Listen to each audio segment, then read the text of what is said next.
आजच्या भागामध्ये विमल, अश्विन, अस्मिता, कल्पनाताई हे सगळेजण हॉलमध्ये बसलेले असतात. तेवढ्यातच राकेश येतो. अश्विन म्हणतो, अरे ये ना राकेश, तिथे का उभा आहेस? राकेश म्हणतो, काही नाही, सायली आणि अर्जुन कुठे गेला आहे तेच विचारत होतो. अस्मिता आणि कल्पनाताई म्हणतात, अरे ते बाहेर गेले आहेत, थोडंसं सायलीला पण फ्रेश वाटत नव्हतं आणि अर्जुन म्हणे मी तिला फिरून वगैरे आणतो. तेवढ्याच राकेश हॉलमध्ये सोफ्यावर येऊन बसतो. अश्विन त्याच्यासोबत गप्पा मारत असताना लगेच सायली आणि अर्जुन बाहेरून येतात. सायली खूप छान दिसते या लुकमध्ये आणि अर्जुन तर तिला प्रेग्नेन्सीमध्ये एवढे लाड पुरवतोय ना तिचे, की जगातल्या प्रत्येक स्त्रीला वाटावं की नवरा असावा तर असा. आणि ती कल्पनाताई, अस्मिता हे सगळेच येऊन उभे राहतात आणि म्हणतात, काय रे, काही खाल्लं वगैरे नाही ना बाहेर? कल्पनाताईला अर्जुन खोटं बोलत असतो. म्हणतो, नाही मम्मा, काही नाही खाल्लं आम्ही. अगं अश्विन म्हणतो, अरे दादा, पण बाकी खाल्लं तर चालेल, पण हे वडापाव, स्पायसी असे पदार्थ खायचे नसतात बरं, ढेकर येतात त्याने आणि ॲसिडिटी पण होते. आता अर्जुनला वाटतं मी तर खोटं बोललो, आता कसं सांगावं? तो सायलीकडे बघतो आणि सायली म्हणत असते, नाही आम्ही काहीच नाही खाल्लं. दोघे पण खोटं बोलून सगळं लपवतात. इकडे आश्रमामध्ये कुसुमताई चहा घेऊन येतात. त्या काकांना ते काका म्हणत असतात, कुसुम, माझ्या आता गोळ्या संपल्या आहेत, मला पण गोळ्या आणायला पैसे वगैरे लागतील. तेवढ्यात मधुभाऊ बाहेरून फेरफटका मारून येतात. मुलं इकडे खेळत असतात. तेव्हा मधुभाऊंना कुसुमताई चहाने खारी देते. मधुभाऊ म्हणतात, नको ग कुसुम, ती म्हणते खाऊन घ्या बरं तुम्ही आधी, तेव्हाच तुम्हाला बरं वाटेल. इकडे मधुभाऊ म्हणत बसतात आणि म्हणतात, अगं तो पैशांचा डब्बा दे बरं, जरा हिशोबाचं पण बघावं लागेल. इकडे मुलं खेळत असताना कुसुमताई त्यांना खारी वगैरे नेऊन देते आणि मधुभाऊ ते हिशोब करत असताना ते मुलं म्हणतात, मधुभाऊ, आमच्या पेपर पण आले आहेत, त्याची फीस वगैरे द्यायची आहे. आणि ती एक मुलगी म्हणते, माझी पण ट्रीप जाणार आहे, त्याचे पण पैसे लागतील मला. नंतर इकडे सायली आणि अर्जुन लपवत असतात. हे यांना थोडासा डाऊट येतो. तेवढ्यातच कल्पनाताई म्हणतात, काय रे अर्जुन, तुला मिरच्या आणायला सांगितल्या होत्या ना? अर्जुन म्हणतो, काय मम्मा, मिरच्या? अगं ते मिरच्या घेतल्या मी आणि तिथेच विसरलो ग. आता राकेश त्याच्याकडे बघतच असतो. मला असं वाटतंय की हा खोटं बोलतोय. सायली म्हणते, हो ना, मी तर यांना आठवण करून दिली होती, तरी यांनी ते विसरलेच, मला नाही माहीत कसे विसरले तर. नंतर सायलीला ढेकर येतो. आता अस्मिता म्हणत असते, काय हे दोघे पण असं वाटतायत लहान मुलांसारखे काय करताय हे? एक एकीकडे बघतायत, काय सांगतायत, काही मेळच बसत नाही यांच्या गोष्टींचा. तेव्हा सायली म्हणत असते आणि सायलीला ढेकर येतो. तेवढ्यात अश्विन म्हणतो, वहिनी, काही खाल्लं तर नाही ना? अगं हा ढेकर येणे म्हणजेच नक्कीच काहीतरी स्पायसी पदार्थ खाल्लाय तू. आता अर्जुन म्हणतो, मी यांना कसं सांगावं की मी वडे आणि मिरच्या खाल्ल्या? सायलीला डोहाळे लागले होते, यांनी सांगितलेलं होतं की बाहेरचं काहीही खायचं नाही. आता अस्मिता म्हणते, अरे खरंच अर्जुन, तू खोटं बोलतोय, आता तरी मला असं वाटलंय. आणि ही दोघं हसायला लागतात आणि म्हणतात, खोटं काही नाही. अरे मी ना, आम्ही मंदिरामध्ये गेलो होतो, तिथे शिरा वगैरे होता, या सायलीने 4-5 प्लेट शिरा खाल्ला, त्यामुळे तिला ढेकर येत आहेत. बाकी काहीच नाही खाल्लं. आम्ही मंदिरातला प्रसाद होता आणि नको नको म्हणताना पण सायलीला खायचाच होता, त्यामुळे मी नाही म्हटलं नाही. मग विमलताई म्हणत असतात, हो पण मिरच्या खूप अर्जंट हव्या होत्या किचनमध्ये, मिरच्याच नाही आहेत. तेवढ्यातच कल्पनाताई म्हणतात, जा बरं आता तुम्ही रूममध्ये.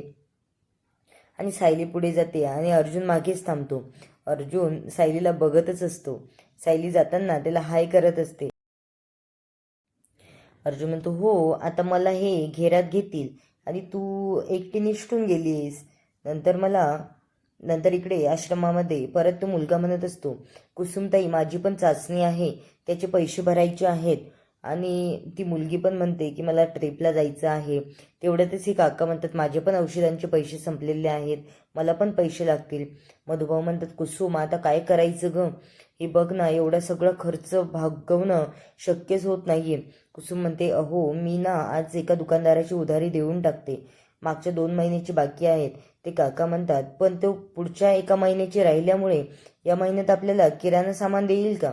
कुसुम म्हणतेस, ते बघते ते मी माझ्या त्या ज्या ऑर्डर घेतलेल्या आहेत त्यांच्याकडे पैसे मागते आणि काहीतरी होईल. मधुभाऊ, तुम्ही टेन्शन घेऊ नका, मी आहे ना, मी काही खर्च भागवते आणि काही तुमच्याजवळ आहे त्यातून करा. तेवढ्यातच मधुभाऊंना तरी पण टेन्शन येतं. मधुभाऊ आत्ताच कोमातून उठलेले आहेत आणि त्यांना कोणताच ताण आता घेणं होत नाहीये, झेपवत नाही त्यांच्याकडनं. त्यामुळे त्यांना अगदी चक्कर येते आणि ते बेशुद्ध पडतात. हे सगळे मुलं आणि कुसुमताई हे सगळे रडायला लागतात आणि म्हणतात, उठा ना मधुभाऊ, काय झालंय तुम्हाला, उठा ना. त्यांना उठवत असतात. इकडे कल्पनाताई म्हणतात, अर्जुन तू सायलीची काळजी घेतोय म्हणतोय, पण मला थोडा डाऊटच आहे, तुम्ही काहीतरी बाहेर खाल्लंच. अर्जुन म्हणत नाही ना मम्मा, मी कशाला तुझ्यासोबत खोटं बोलू ग, नाही खाल्लाय आम्ही काही. तेवढ्यातच आणि वरती बघत बोलत असतो की हो, आता तुम्हाला एकट्याला इथे टाकून गेलीस आणि तू तुझं मोकळी झालीस. तेव्हा अस्मिता त्याच्याकडे बघते आणि वरती बघते. तेवढ्यातच तिथून सायली गायब झालेली असते. अर्जुन त्या झाडाकडे बघत असतो आणि जेव्हा अस्मिता आणि ते वरती बघायला लागतात तेव्हा सायली लगेच तिच्या रूममध्ये निघून जाते. आता अस्मिताला असं वाटतं, तिकडे काय बघतोय हा, वेडाबिडा तर नाही झाला ना, तिकडे तर कुणीच नाही आणि याला काय भास होत आहेत का. राकेश म्हणत असतो, तिकडे काय बघताय अर्जुन सर तुम्ही. अर्जुन म्हणत असतो, नाही नाही काही नाही, असंच बघत होतो सहज. तेवढ्यात अस्मिता अश्विनला म्हणत असते, अश्विन तुला याच्याकडे बघून असं वाटतंय का रे, हा थोडा सायको झाला आहे म्हणून. अश्विन म्हणत असतो, अगं त्याची बायको प्रेग्नेंट आहे ना, ते काळजी करण्यामध्ये त्याचा वेळ जातोय, त्यामुळे त्याचा दिमाग काम करत नाही बहुतेक. आता अर्जुन रूममध्ये जातो आणि निराश होऊन बसतो. सायली म्हणत असते, काय झालं अर्जुन तुला. तो म्हणत असतो, हे बघ आता तू माझी बायको आहेस तर मला काही खाऊ दिलं नाही. माझी बेस्ट फ्रेंड तन्वी असती ना, तिने म्हटलं असतं तुला हवं ते घे आणि तुला जे आवडेल ते खा. सायली म्हणत असते, हे बघा मला आता तन्वी म्हणून हाक मारला ना तर मी तुम्हाला अर्जुन म्हणेन. मला अर्जुन तुझ्याबद्दल काही प्रॉब्लेम नव्हता रे, पण तुझी तब्येत वगैरे बिघडू नये म्हणून मी नाही म्हणत होते. आणि हे बघ, मला सायली किंवा तन्वी या दोघींमध्ये मला का जिलियस होता माझ्या आपल्यामध्ये दोघांपैकी दुसरं तिसरं कोणी आलं तर. अर्जुन म्हणतोस तर सॉरी, आता खूप पहारा चढतो सायलीचा आणि तो एकदा सायली म्हणतो एकदा तन्वी म्हणतो, खूप कन्फ्युजन करत आहे, एकच नाव ठेवून द्यायचं तर. नंतर अर्जुन म्हणत असतो, हे बघ तन्वी, मला ना तू तन्वी म्हणूनच आवडते आणि मी आता तुला तन्वीच म्हणेल. ती म्हणत असते, पण दोन्ही रूपं तुझेच आहेत ना, तुला काय एवढे चिडायला होतं. सायली म्हणत असते, अहो चिडायला नाही, पण असं होतं मला कधी कधी, तुम्ही नका बरं परेशान करू. नंतर लगेच तिला कुसुमचा कॉल येतो आणि ती कॉल घेते तेव्हा कुसुम रडत असते. कुसुम म्हणते, अगं सायली, मधुभाऊंना अचानक चक्कर आली ग, ते हिशोब करायला बसले होते आणि ते आता बेशुद्ध पडलेत. प्लीज डॉक्टरांना फोन लावून यायला सांग ना, आणि तू पण लवकरात लवकर भेटायला ये, मला एकटीला खूप भीती वाटते ग इथे आता. सायली म्हणत असते, कुसुमताई तू काळजी करू नको, आम्ही आत्ताच निघतो जायला. इकडे सगळेजण जेवायला बसलेले असतात तेव्हा अस्मिता म्हणत असते, मम्मा मला ना हे काही खावंसच नाही वाटत आहे. कल्पनाताई म्हणतात, तुला पण बाहेरच खावंसं वाटतंय का, बाहेरून मागवायचं का काही. अश्विन म्हणत असतो, अस्मिताताई बाळासाठी ते चांगलं नाहीये, तुला काही बाहेरचं वगैरे भेटणार नाही, त्यामुळे तू बाहेरचं मागवायचा प्रयत्नही करू नकोस. कल्पनाताई म्हणत असतात, हो अश्विनचं अगदी बरोबर आहे आणि तू बाहेरचं काहीही खाणार नाही. राकेश म्हणत असतो, अरे पण ते जाऊ द्या, हे आपलं परफेक्ट जोडी कुठे गेले आहेत. लगेच अर्जुन आणि सायली खाली येतात. या राकेशला यांच्यावर लक्ष ठेवायसाठी पाठवलेलं असतं, त्यामुळे तो सतत यांची चौकशी करत असतो.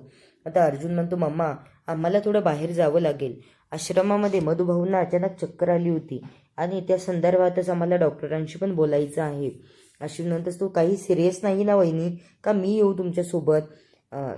तेव्हा सायली म्हणते, नाही भाऊजी, आम्ही डॉक्टरांना जायला सांगितलंय, तिथले जवळचे डॉक्टर होते, पण आम्हाला आता लवकरच निघावं लागेल आणि तिथली काय परिस्थिती आहे हे बघावं लागेल. तेव्हा राकेश म्हणत असतो, हे काय करतील आता बाहेर जाऊन, यांच्यावर पाळत ठेवायला तर चान्सच देत नाही हे. इकडे मैपत साक्षीला कॉल करतो आणि साक्षीला म्हणत असतो, हे बघ साक्षी, सोन्याचा हार, अगं फक्त म्हणायचं काम आहे, मैपत बाबा की जय, मैपत बाबा की जय. ते सोनाराला वाटलं माझ्यामुळेच त्याची भरभराट झाली, तो सोन्याचा हार देऊन गेला आणि हे बघ मोत्याचा हार. अगं ते हिऱ्याच्या दुकानवाल्या मालकाने, त्याला असं वाटतंय की त्याचा पण बिझनेस माझ्यामुळे एवढा भरभराटीला आलाय, त्याने पण मला मोत्यांची माळ देऊन गेलाय ग. अगं बघ ना, तर महिपत बाबा की जय म्हणायचं आणि पैशांचा पाऊस पडतोय. साक्षी म्हणत असते, वा अण्णा, तुम्ही तर एक नंबर काम केलं. अहो, तुम्ही त्या गुंडेगिरीचं काम करत होतात किंवा ते कॉन्ट्रॅक्ट घेत होता तेव्हाही तुम्हाला एवढा पैसा नव्हता त्यामध्ये, आणि एवढे सगळे चांगली कामं करूनही एवढा जर पैसा मिळत असेल तर आता हे काम सोडायला नको. महिपत म्हणत असतो, अगं त्यासाठीच मी हेच करणार आहे आता. फक्त म्हणायचं महिपत बाबा की जय. आणि इकडे आश्रमामध्ये मधुभाऊंना डॉक्टर आल्याच्या नंतर शुद्ध येते. इकडे सायली आणि अर्जुन पण पोहोचतात. डॉक्टर म्हणत असतात, यांना ना कोमातून आलेले आहेत, त्यामुळे काही स्ट्रेस वगैरे येईल अशा गोष्टी यांच्यासमोर बोलूही नका आणि यांना त्रास पण देऊ नका. मी काही गोळ्या औषधं लिहून देतो, ते घेऊन या आणि यांची काळजी घ्या. ते डॉक्टर निघून जातात तेव्हा सायली तिथे बसते आणि म्हणते, मधुभाऊ काय झालं होतं एवढं? काय एवढं टेन्शन घेता? आत्ताच तुम्ही आजारातून बरे झाला आहात, आम्हाला तुम्ही हवे आहात मधुभाऊ. मधुभाऊ म्हणतात, अगं सायली बाळा, मी तो हिशोब करायला बसलो होतो ग. मला आता ना या आश्रम चालवणं सोपं नाही आहे. खूप धावपळ असते आणि खूप खर्च पण लागतो, आणि आता हे एवढा खर्च झेपावत नाही आहे. त्यामुळेच मला खूप टेन्शन आलं होतं. कुसुम एकटी हे कसं हँडल करेल, आणि कोण्या चांगल्या माणसाकडे सोपवावं असं कुणी मला सापडतही नाही आहे.